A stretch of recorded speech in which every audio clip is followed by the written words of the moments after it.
Hello दोस्तों। आज हम जिस हिडन जेम एनिमे की दुनिया में चलने वाले हैं ना, उसको देखने के बाद पहला रिएक्शन पक्का यही निकलता है कि भाई ये आखिर था क्या। मेरा मतलब है, ये कोई नॉर्मल शोनन स्टोरी नहीं है जहां हीरो अपनी दोस्ती की ताकत से दुनिया बचाने निकल पड़ता है। बिल्कुल नहीं। ये कैसी कहानी है जहां मैजिकल टॉर्चर एकदम आम बात है। विलेंस इतने प्यारे हैं कि उनसे नफरत करना प्रैक्टिकली इम्पॉसिबल है, और पूरी की पूरी दुनिया एनिमे के सारे स्टैंडर्ड रूल्स को उठाकर बाहर फेंक देती है।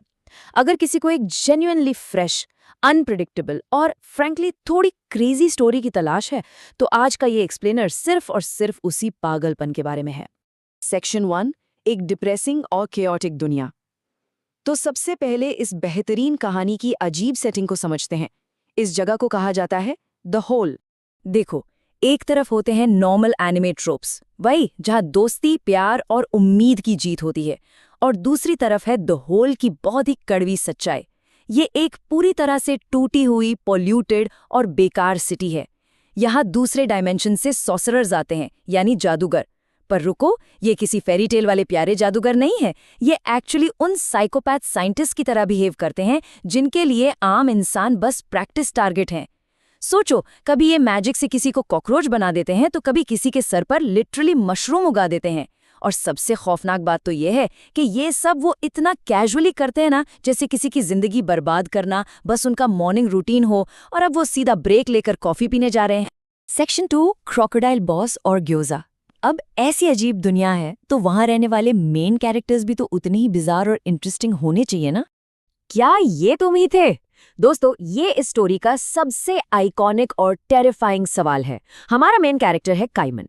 उसका शरीर तो एकदम आम इंसानों जैसा है, लेकिन उसका सर एक मगरमच्छ यानी क्रोकोडाइल का है। सही सुना आपने। और जब भी काइमन किसी जादूगर को पकड़ता है, वो सीधा उसके सर को अपने बड़े से जबड़े में डाल लेता है। तब होता है असली जादू।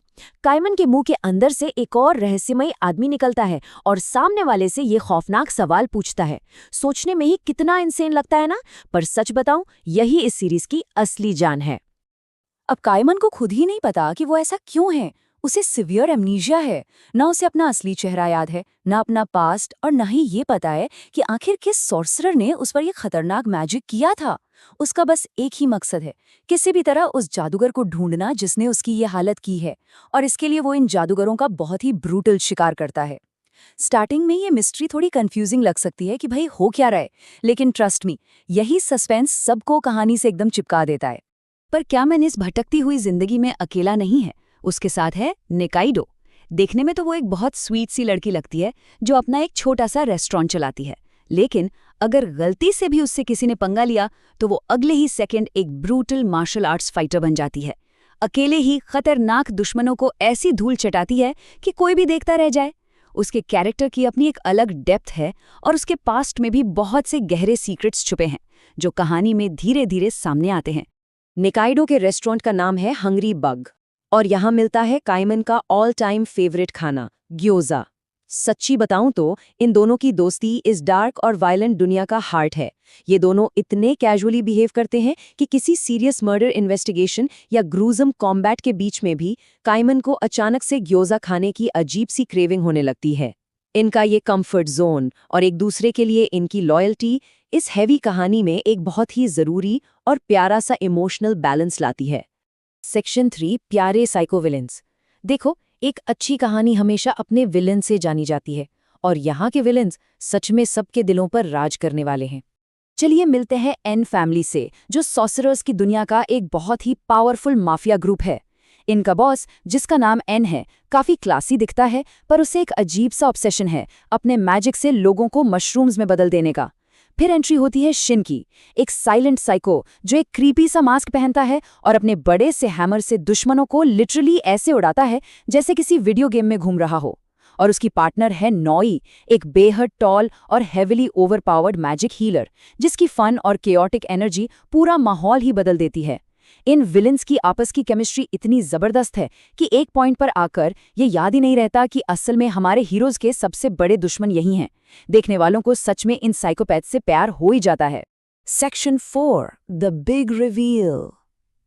तो दोस्तों, अब वक्त आ गया है सस्पेंस को खत्म करने का और इस जॉनर बेंडिंग मास्टरपीस का फाइनली नाम जानने का। इस अनप्रिडिक्टेबल मैडनेस का नाम है डोरोहेडोरो। सुनने में इसका नाम जितना अजीब और वाइल्ड लग रहा है ना, इसकी दुनिया सच में बिल्कुल वैसी ही है। डोरोहेडोरो कभी भी सेफ नहीं खेलता। ये उन सभी के लिए एकदम परफेक्ट रिकमेंडेशन है जो हमेशा वही घिसे पिटे एक ही तरह के एनिमे देखकर बोर हो चुके हैं और अब कुछ जेन्युइनली यूनिक और आउट ऑफ द बॉक्स देखना चाहते हैं।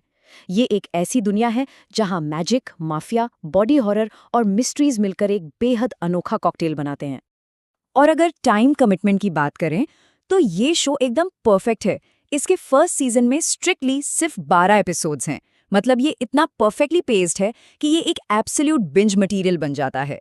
कहानी को ना तो अननेसेसरीली लंबा खींचा गया है और ना ही कुछ रश्ड फील होता है। हर एपिसोड अगले एपिसोड के लिए एक नए और बढ़िया सस्पेंस के साथ छोड़कर जाता है। Section 5, dirty art and vibe. चलिए अब देखते हैं कि ये एनिमे स्टोरी टेलिंग और आर्ट स्टाइल के सारे ट्रेडिशनल रूल्स को कैसे तोड़ देता है। देखो, यहाँ ब्रूटल गोर और कैजुअल कॉमेडी के बीच का ट्रांजिशन इतना सीमलेस है कि कई बार सच में हैरानी होती है। एक ही सीन में बहुत डार्क मैजिक और हिरिफिक वायलेंस चल रहा होगा और अगले ही सेकंड वही कैरेक्टर्स अपने ब्लड स्टेन कपड़ों में रैंडमली एक डिनर टेबल पर बैठकर आपस में मजाक कर रहे होते हैं। और सबसे कमाल की बात तो ये है कि ये कॉमेडी कहीं से भी फोर्स नहीं लगती। इस अजीब और मस्त पेसिंग की वजह से शो से नजर हटाना लिटरली इम्पॉसिबल हो जाता है। डोरोहेडोरो का आर्ट स्टाइल एकदम डिलिबरेटली डर्टी और अनपॉलिश्ड रखा गया है। वो जो typical clean shiny anime designs होते हैं ना, उसकी जगह यहाँ बिल्डिंग्स, मास्क्स और एनवायरनमेंट्स बहुत रफ और केओटिक लगते हैं। और सच बताऊं तो यही रफनेस इसकी सबसे बड़ी खासियत है जो द होल की कड़वी और डिप्रेसिंग दुनिया में एक जान डाल देती है। इसके साथ ही इसके ओपनिंग और एंडिंग साउंड ट्रैक्स इतने स्टाइलिश और एनर्जेटिक हैं कि वो इस ग्रिटी दुनिया को एक ऐसी अनफॉरगेटेबल वाइब देते हैं जिसे भूल पाना सच में बड़ा मुश्किल है।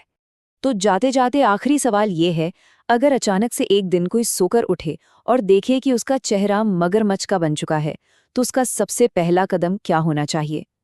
कायमन की सिचुएशन प्रैक्टिकली कंप्लीटली अब्सर्ड और डेंजरस है, पर सच तो ये है कि यही अब्सर्डनेस इस कहानी की असली जान है। अगर dark humour, mind bending mysteries, mafia politics और अजीब पर लवेबल कैरेक्टर्स किसी को पसंद है, तो डोरोहेडोरो एक ऐसी सीरीज है जिसे किसी भी हाल में मिस नहीं करना चाहिए। ये एक मस्ट वॉच एनिमे है जो दिमाग के सारे तार हिला देगी। तो बस आज के इस एक्सप्लेनर के लिए इतना ही। ऐसे ही और नए हिडन जेम्स और बढ़िया सजेशंस के साथ हम फिर मिलेंगे।